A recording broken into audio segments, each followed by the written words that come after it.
Welcome back to another week of Because It's Comics, where I pick 5 comics of the week, give them a review, rate them, and add a few jokes along the way. If you enjoy the channel, please click like, subscribe, or leave a comment. Without further delay, let's begin. The first book up for review is Absolute Martian Manhunter, number 1, with writer Dennis Camp and art by Javier Rodriguez. This book is interesting to me. I find Martian Manhunter to be an interesting character to explore at times. With this particular issue, I believe that Dennis Camp is really going for a feel of like a Twilight Zone type of storytelling. Again, on this channel, I never give away spoilers. Don't want to give the story away. I can just tell you uh, what I enjoyed and what's I believe someone else may enjoy if they have the same feelings that I do about certain artwork. In this first issue, I find that the story building starts off a little slow. And it's a little bit to be expected because um, in this new world of the absolute universe, all these writers or these creatives are trying to explore a different area or different approach to how uh, we as an audience are used to seeing some of these characters. If Martian Manhunter is one of your favorite characters, uh, you might find this book to be a bit interesting. Uh, the artwork, first and foremost, I really enjoyed the art. It's very abstract and visually compelling. Um, just the imagery throughout the book. I'm going to go through most of these images pretty fast. I don't want to give away the story, but as you can see, like this abstract look and feel that Javier Rodriguez does a great job of portraying uh, throughout the issue. Uh, I will say that um, this book has a different feel um, in a physical print issue than even what you're seeing now visually. I mean, it's stunning, uh, in my opinion, just visually, digitally. But to have book in hand, um, I couldn't find much fault at all.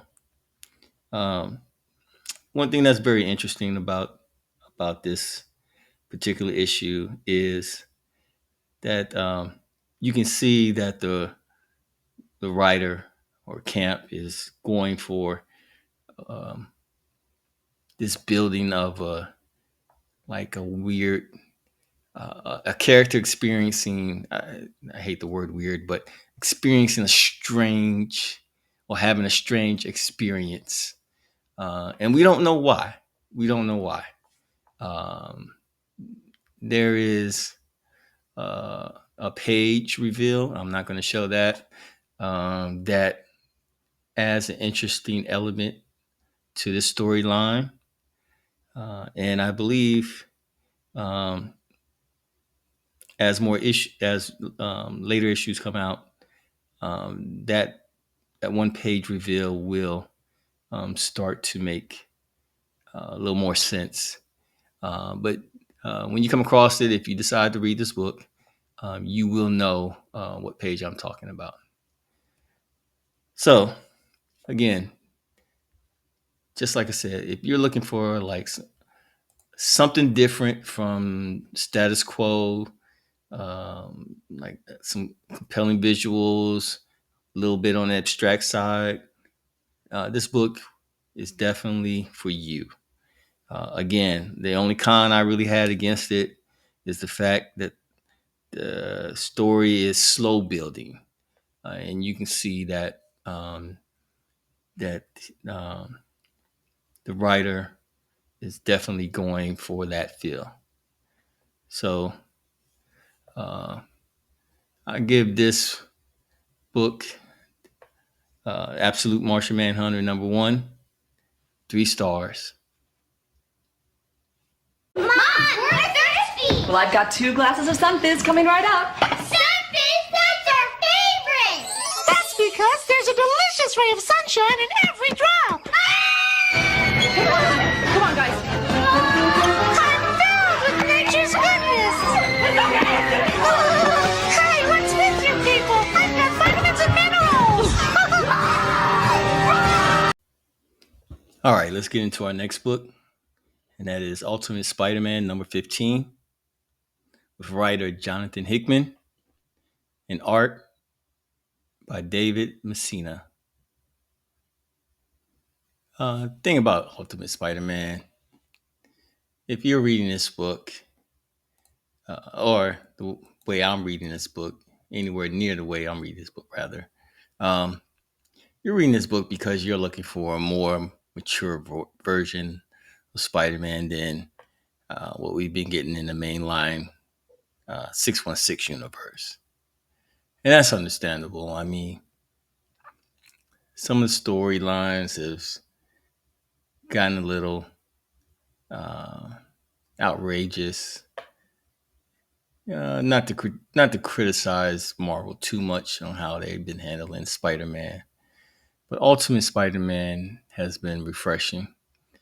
In this particular issue, we look at the Parker family after the aftermath of Peter's kidnapping. Again, I'm not going to spoil this issue in particularly, but if you've been keeping up with what's been going on with Ultimate Spider-Man, you know that recently there were some events that occurred with Peter that has put him in a different predicament this time, and it's really refreshing to see a different take on the Spider-Man that most fans would like to see as happily married with kids, and how he would handle taking on the role of being a superhero. Now, again, thing about these new universes, the ultimate universes, or storylines like this, it's a different take. This Spider-Man is different from what we expect normally in a Spider-Man comic. Um, as far as the art goes, it's serviceable. I wasn't really impressed with it. I'm not going to come down too hard on Messina. He's a guest artist this month, but I really felt like the artwork could have been stronger. Like I said, it's not bad. It's a little blocky for my taste. Again, it's subjective. Some may look at this issue and be like, "Hey, the art's fine with me." With that said, um, the storytelling method is pretty. Like I said, it's status quo, consistent with what Hickman has been doing throughout the release of this title. So you're going to get the type of story that you're used to getting from the Ultimate Spider-Man book. Um, Now, con I would add is that at times the character pacing can feel slow overall. and that's for the title. Um, I think some of the takeaways have been that um, we're expecting some uh, big reveals and whatnot to happen, and that's just not this. That's just not the what this book is. This book is again, it's going at a steady pace. Some may call it slow, but it's going to give you just enough elements of what you need in a Spider-Man title, and it's Spider-Man title. Uh, Last thing I would say, which is a positive, is that the ending of the story is gripping. So again, like I said, no spoilers. But if you stick around, if you're reading this book and you stick around and wait till the end, again, Hickman has done this one other occasion during his run on his title. Um, you'll, I feel personally, that you will get a sense of fulfillment from what this storyline um, or what he's doing in this story. Uh, so all in all, steady pacing. Spider-Man held its status quo. Um, I'm going to give um, Ultimate Spider-Man number 15 a rating of 2 stars. Fine, goddammit, fine!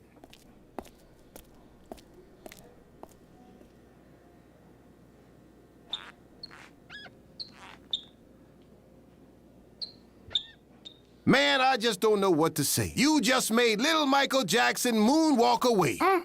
If I was you, I'd have took the check. Next book up is Ultimate Wolverine number 3.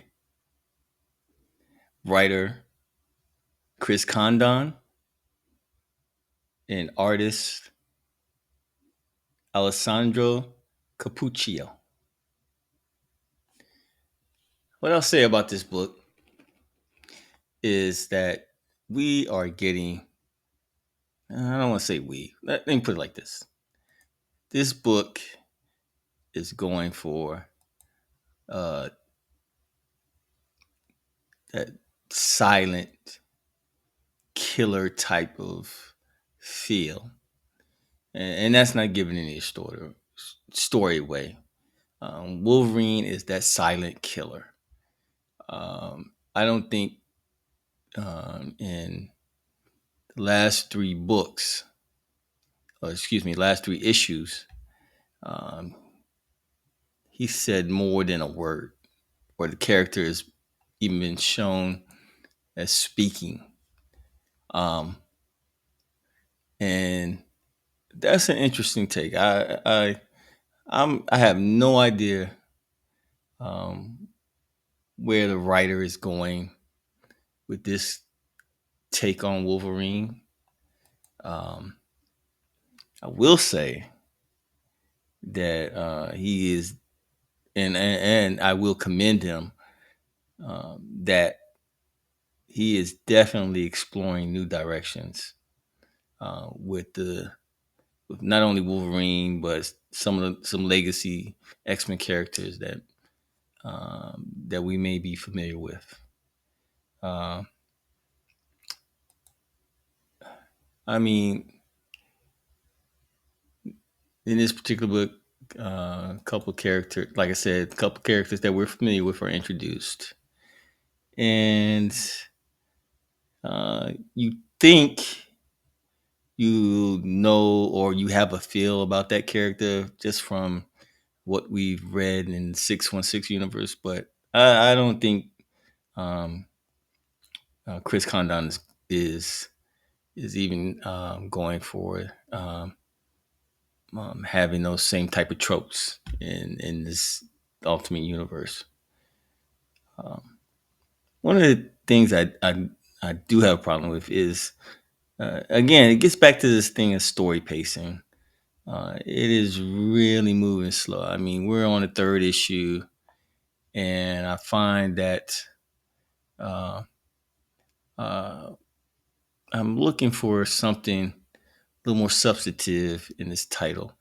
Like I said, the imagery, the visuals uh, are great. I mean, it's a very dark tone that contributes to the overall elements of the book itself.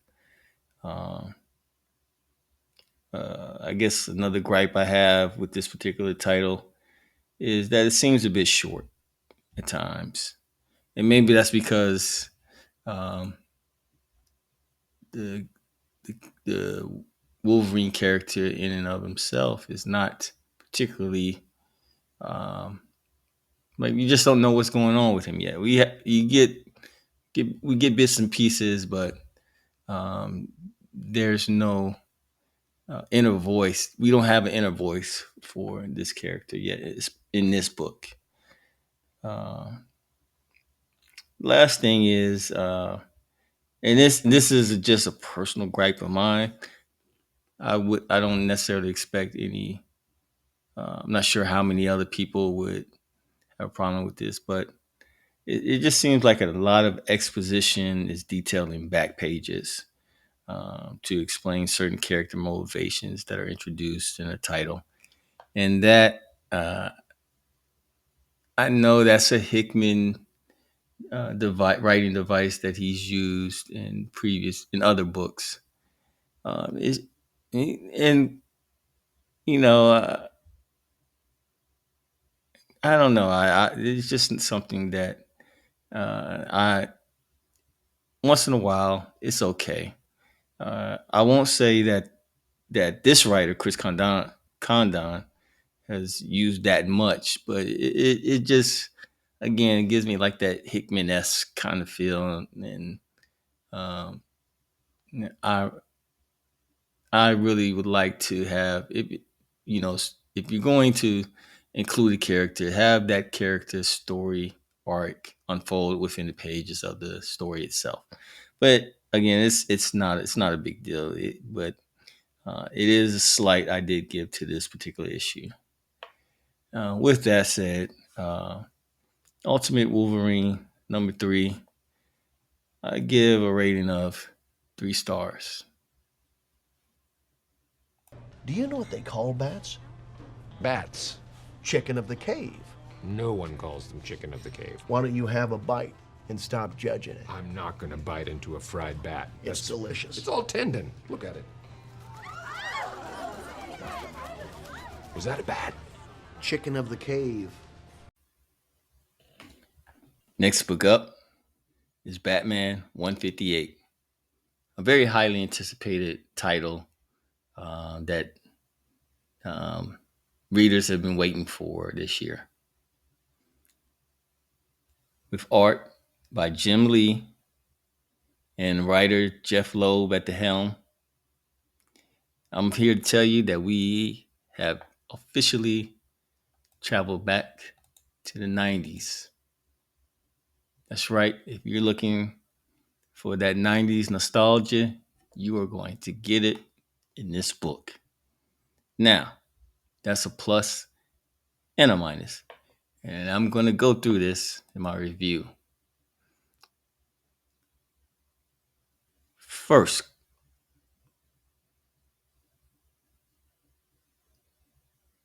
the art in this issue is Jim Lee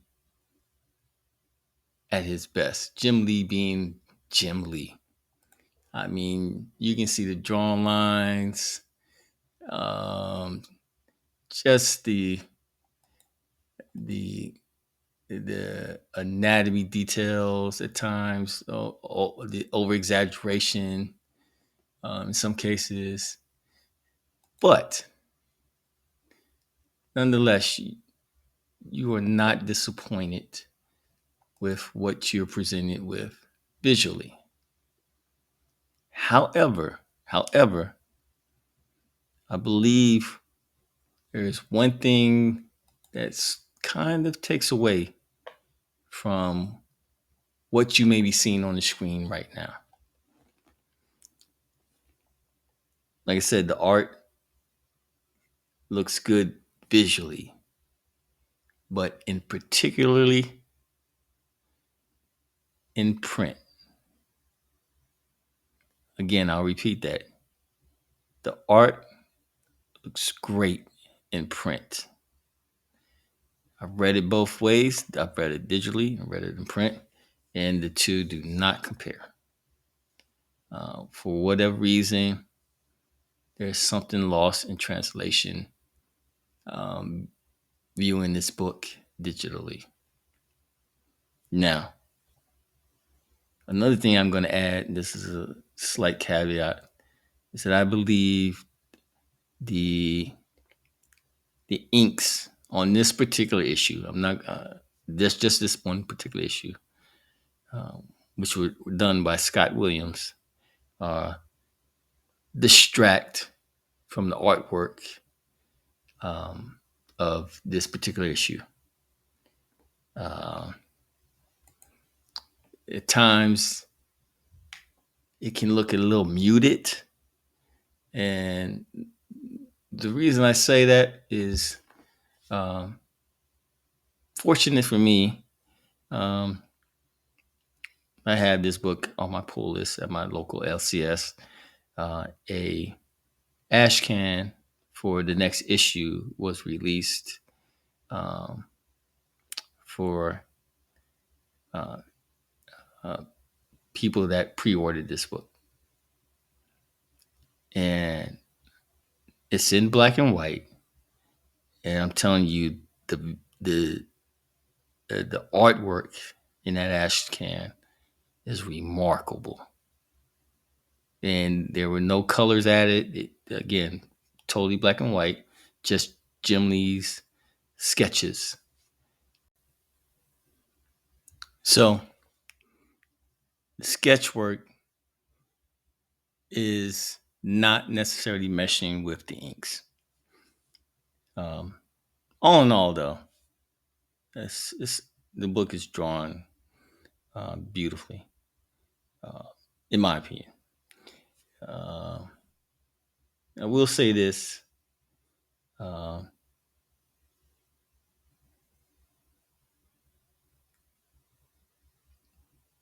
One thing that needs to happen in this new release of Batman is that, um, one, I believe the story needs to start needs to be written a little tighter. Excuse me, not start being, but definitely needs to bring the reins in um, a little bit. Again, I felt like I was thrown back into the '90s with with between a lot of the pages, um, but there's definitely a plus that this book takes off right away. What I mean by taking off right away is that you get, and as you can see from the panels, you get introduced to two villains from the jump. And they don't waste any time uh, showing where these villains stand for one another. Um, Again, this is not, and maybe it's my own anticipation of what I expected from the book. Um, this will not be a pick of the week, in my opinion, for many people. Uh, but uh, I don't want to take too much away from the book because, again, it is the first issue, and you definitely have one of the most acclaimed talents in the comics industry working on it. So uh, I'm staying open as far as my opinion on how this book may improve or change as we go further along throughout the arc of the story. So I wish I could have given this particular issue a higher rating. Batman 158. It's going to start off with 2 stars. Medulla oblongata is where anger, jealousy, and aggression come from. Now, is there anybody here can tell me where happiness comes from? No. Anyone? All right. Let's hear what Mama has to say on the subject. Mama say that happiness is from magic rays of sunshine that come down when you're feeling blue. Well, folks, Mama's wrong again. No, Colonel Sanders, you're wrong. Mama's right. All wrong. Mama's right. Mama's right. Something wrong with his medulla oblongata.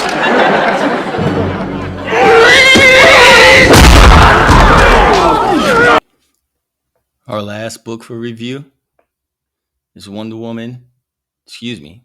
Absolute Wonder Woman, number 6, with writer Kelly Thompson and artist Mattia Ulis.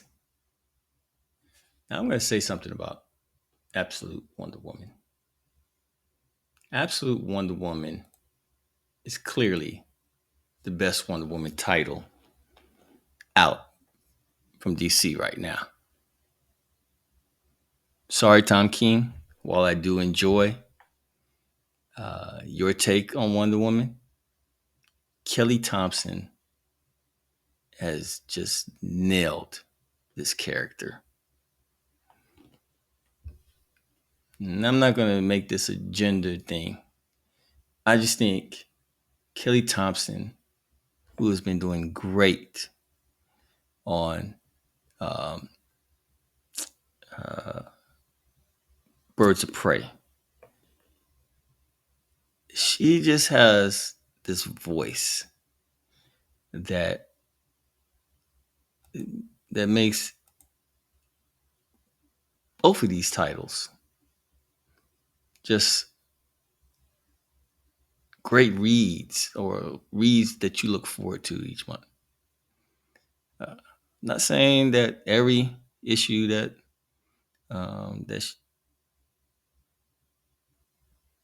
that's come out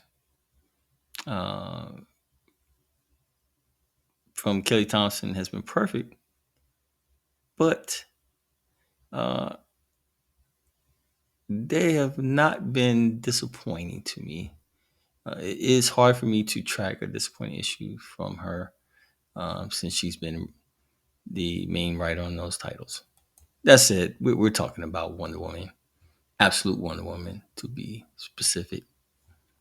And what I really appreciate in this particular issue is just the clear dialogue exchange between Diana and Hades.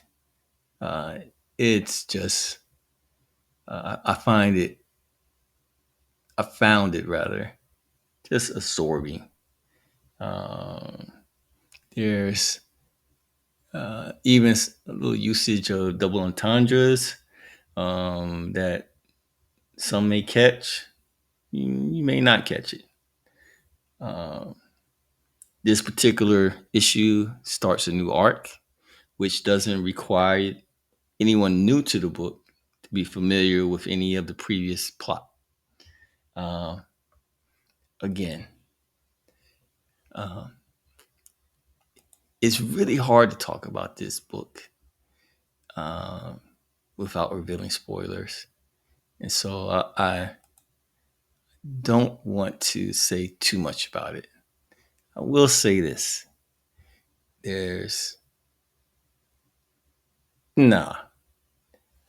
Read this book all the way through to the end.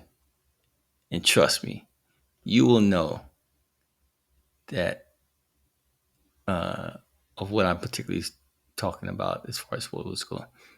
Again, a new reader. Uh, I guess I'll have to backtrack a little bit. You might need a little bit of um, um, plot lore up to this point for something that is revealed later in the book. Uh, but all in that said, even if I could still see how even a new user, a new, I say user, a new reader comes along and starts this as the first book that he's ever read about Absolute Wonder Woman. Uh, there'll be a question. I'm sure that with the job that Kelly Thompson's been doing, that question will be answered immediately in the next issue. At this point, I'll stop here with the images um, because clearly um, after you progress to a certain point during this issue, there are some spoilers that are definitely revealed going forward. Uh, all in all, just a great, just a great issue.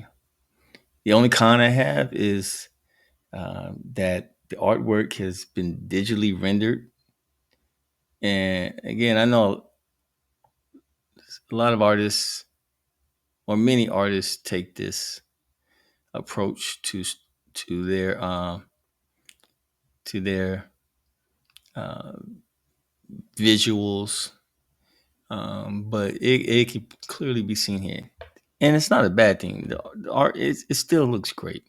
It's just I guess a little pet peeve of mine that digitally rendered art just to me at times can lack a little personality, which is not the case here in particularly. But again, um, if you're one of those readers or observers when it comes to artwork that the digital renders, it's just certain things about just how uh, again they don't feel as fleshed out or as creative as say as a hand drawn. Um, and I'm not saying it's not hand drawn at all. I mean, just you can see the computer aspect to the digital aspect to the visual. Anyway, Absolute Wonder Woman number 6 gets 4 stars.